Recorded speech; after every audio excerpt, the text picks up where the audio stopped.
Hukmdorim, mendan qarzingiz bor. Sizdan nimadan qarzim bor, bolam? Hazratim, men tijorat bilan shug'ullanardim. Kasodga uchradim. Bo'ynimgacha qarzga botib ketdim. Har kecha yotarda Allohga duo qildim. Bolam, podshohimiz qanday qarzdor bo'lganligini so'rayaptilar. Aytyapman-ku, har kecha yotarda Allohga duo qildim. Bu kecha tushimda payg'ambarimiz alayhi solatu vassalamni ko'rdim, hazratim. Sallallohu alayhi vasallam.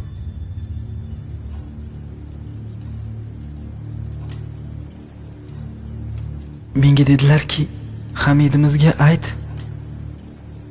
Har kecha aytadigan salovat va zikrni bu kecha aytmadi, unutdi.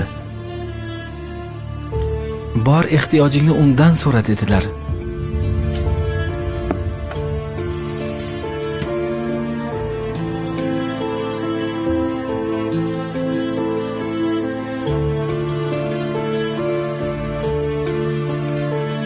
Nima dedilar? Hamidimiz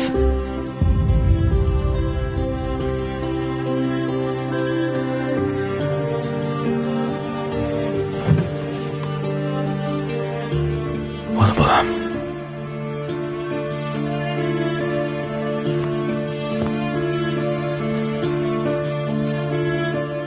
Nima deganlarini yana qaytara olasanmi? Hamidimiz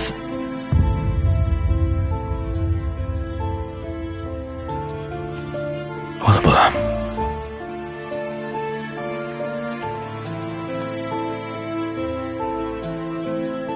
Yana bir marta qaytar.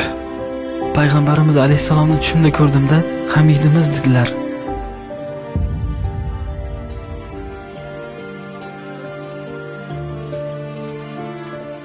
Oh.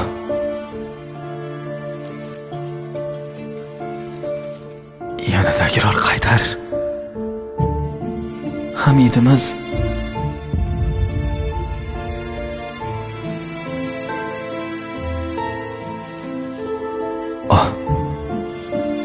O'g'lim, shuncha olgan narsalarim yetmaydimi? Yetti vazirim, qarzlarim borib hammasini uzaman.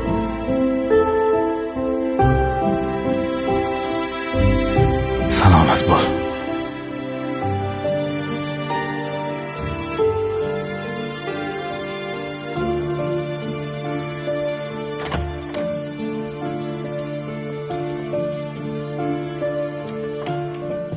Hukmdorim,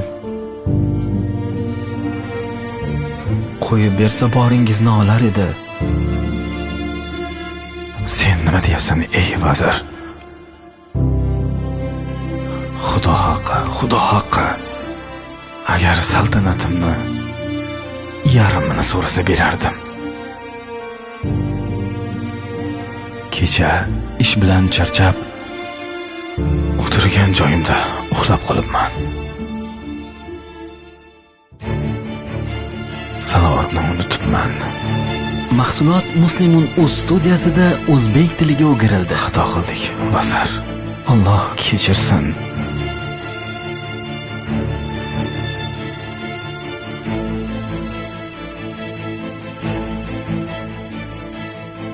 Payg'ambarimiz sallallohu alayhi va sallam shunday marhamat qildilar.